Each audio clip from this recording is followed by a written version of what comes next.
You might say to me, Nathan, why are you over in Butuan, Philippines on the island of Mindanao? And I would say, my precious, wonderful YouTube viewer, I'm headed all over Mindanao this week. Currently, we're headed from Cagayan de Oro with kind of our current objective being Siargao Island. And with the Surigao Island, all in between is some really beautiful sights, some really beautiful visions. And hello. Hi. Hello. So there's a lot. Hello. There was a lot of cool places to go out. Hey, what's up, guys? How's it going? Hey. But there were like really cool mountains, cool ocean view as we walked over into, or not walked, as we drove throughout the whole way from Cagayan here. And we got here, it's about 5:30 at night. We ended up leaving a little late today, but we are here now. And I wanted to go check out a little bit of the city because tomorrow morning we're going to be doing some nature stuff and then we're going to be leaving. So I'm going to go ahead and check out some areas and then also go see their SM Mall, which is kind of a staple in these larger cities. I always like in the malls throughout the Philippines how well they decorate, and they always have something neat in all these malls. I really like this place though. The SM Mall in particular was nothing real special. They had some overpriced haircut places where I got a haircut. All the regular stores. There was a really good burger shop on the bottom floor, but overall pretty standard SM Mall. Not very many foreigners in sight, but a few.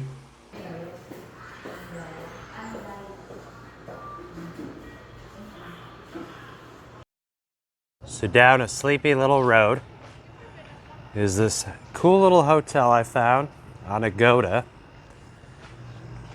And one of the reasons I chose it is because it has like a real cool vibe to it with the lobby and everything.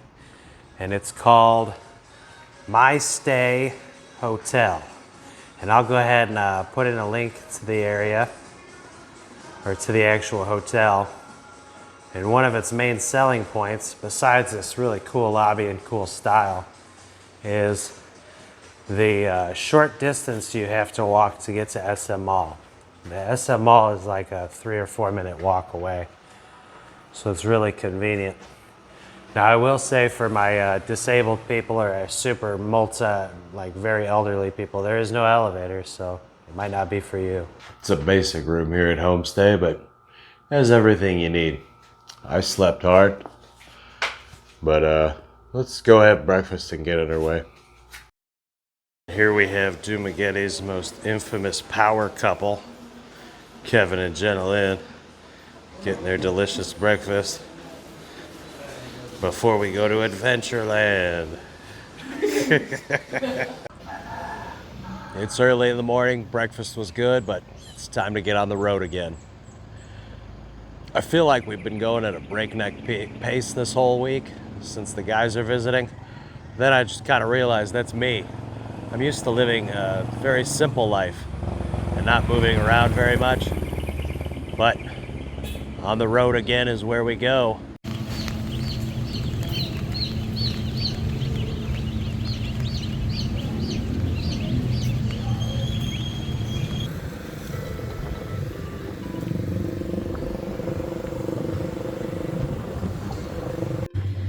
Come climb aboard my ferry. They named it after me.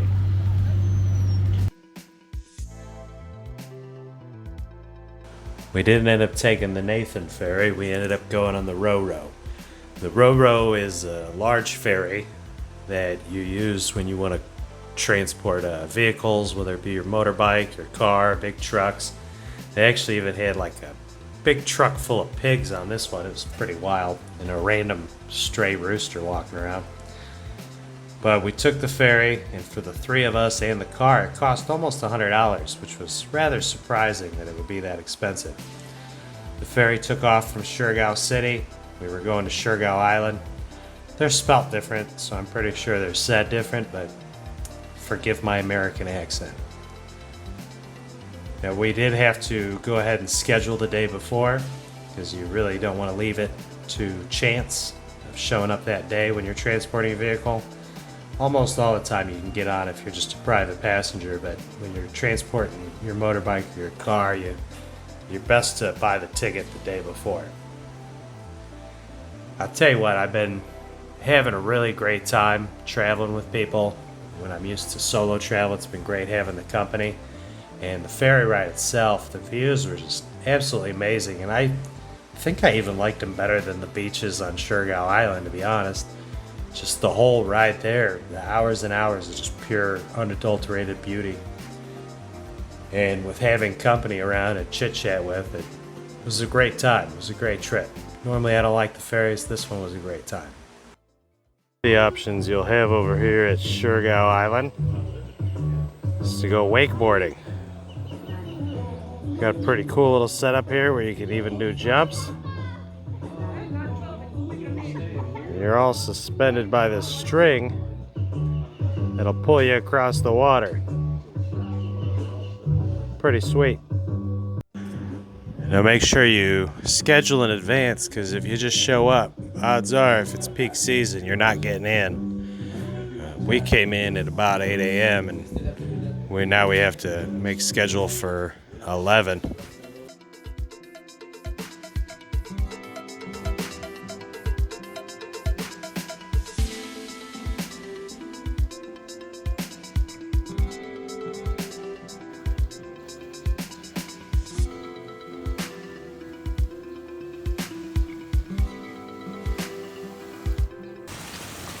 So I'm still doing my exploration of Siargao Island here in the General Luna area.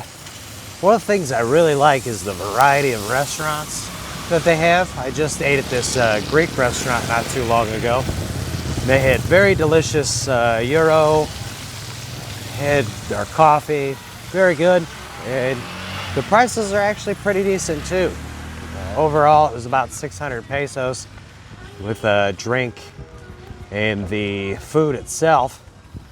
So pretty comparable to the Dumaguete kind of foreigner food. As you can see here, you got some Thai food options, some cafes. But I say that's one thing that you start to miss a little bit living out in the more rural provincial areas, is the access to kind of foreign foods or different kinds of foods. Kind of turns into a lot of chicken rice, but luckily in Malaybalay there's a bunch of cafes and really good spots to go to, but not with the variety that we see here with like different cultural foods, you know? Like for instance, this Big Belly burger, that was a really good like American style burger joint.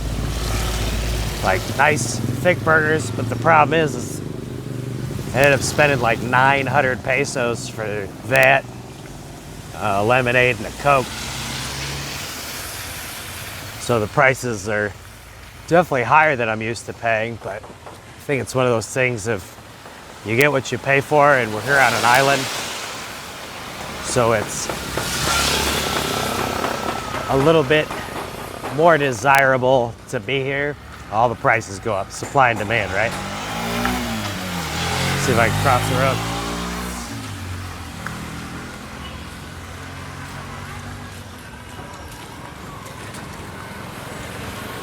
Gotta try to walk against the flow of traffic here.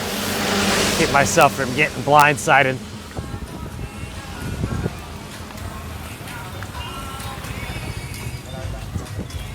See here, we got some Italian places. Seen a couple Mexican restaurants. Always a lot of foot traffic.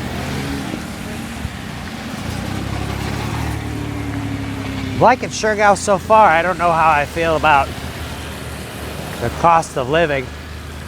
I'd be interested to see what an apartment costs here. But I was talking with a guy who used to live on the island, and he lived here for several years. And he let me know a story about when he was living here, he had gotten, I guess, robbed several times. And one of the times he had gotten robbed, he was dead asleep, passed out, and I guess somebody had picked his lock.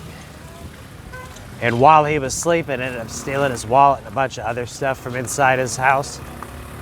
I guess the seawater had completely disintegrated his window locks, his car lock, or his door lock. The guy ended up getting caught. I guess he had gotten in trouble for a murder, homicide, prior to that, but he had never actually gotten prosecuted or put away for it. So he didn't get in trouble for robbing my friend, but if my friend would have woken up and found him, whew, that could have been very, very bad for him. So luckily he did not, though. He managed to live today to tell me his story. I keep that in mind because these a lot of instances are usually like one-offs. Something you might hear a story or something, but I know the guy, and he told me that the theft is a thing that'll happen here after living here for a couple years. And I talk with some people, but I've heard prices for apartments all over the place, or little beach houses. So I really don't know what to believe. I'd have to dig deeper. But overall, I like this little spot we've explored so far, the General Luna area. A lot of European tourists. I've seen people from everywhere, Australia, Israel, the Netherlands. Lots of, I was even seeing some people from like the Middle East. And I want to say I saw somebody who looked like they were from South America, but I don't know. They just sounded like it with their accent. I didn't ask them or talk to them. So you're definitely getting a more variety of people and a lot of vacationers as opposed to an expat spot or a retiree spot, or even just kind of a locals only city.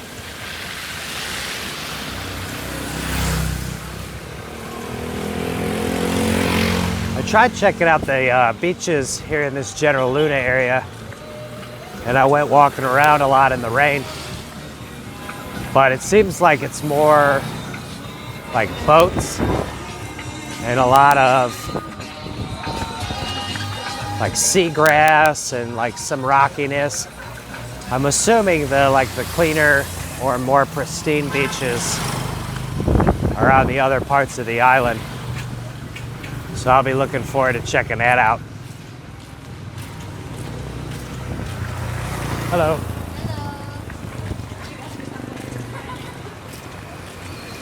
Kind of a shame knowing that we'll only end up being here for about 3 days. Hello.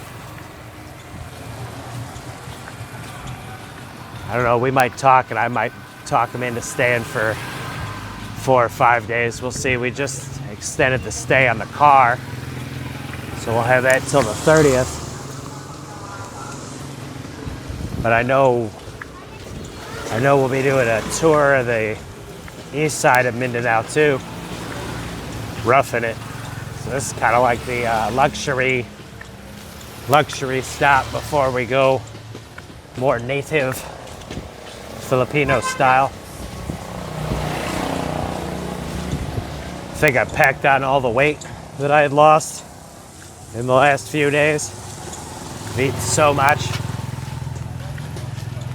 But it's good. It's good to see friends again and go hang out, go explore a little bit. Well, I do miss my beloved Malabalai.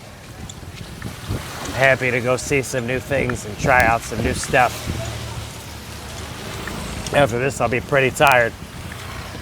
So I'm thinking, end of July. I don't know if I want to make a huge trip all the way to Poland or not. But I should be leaving the country for a little bit, and then I'll come back, and then hopefully I can settle down for a couple months. It's kind of those weird things, man. You always see it when you watch videos of like YouTubers and stuff. And they're traveling all around. And when you watch it on the video, it seems easy. It seems like it's just, oh, you're there and then now you're here, right? But it's not really like that when you're doing it. You realize that when you're doing it, it kind of weighs on you, and that it becomes extremely difficult to go ahead and go from place to place to place without ever really having time to sit and kind of do regular daily things like go to the gym or go to little restaurants, get familiar with places and people, make, you know, friends wherever you're at currently. Nope. Instead, it's move, move, move. But that's okay. I was getting a little comfortable in Malibali anyway, so it's nice to go ahead and have an opportunity to try something different. So here we are at the Dapa Ferry. That's where you go in with either your car or your feet. And then when you want to buy tickets, you'll stop by either one of these stands if you're on feet, or what you can do is you can cross the road, if they let you, and go see the Ro-Ro. And you'll know it from the sign that says Montenegro Lines, and then you can get a car.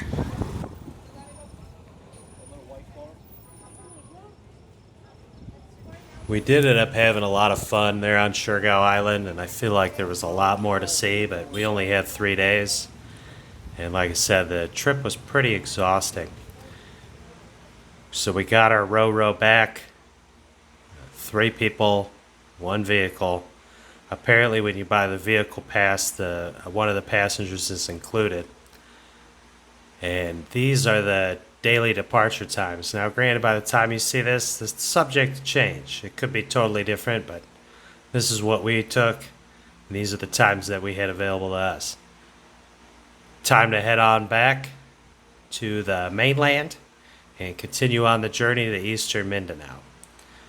I'll leave you guys with a couple little scenes, and hopefully I get to see you guys later down the path.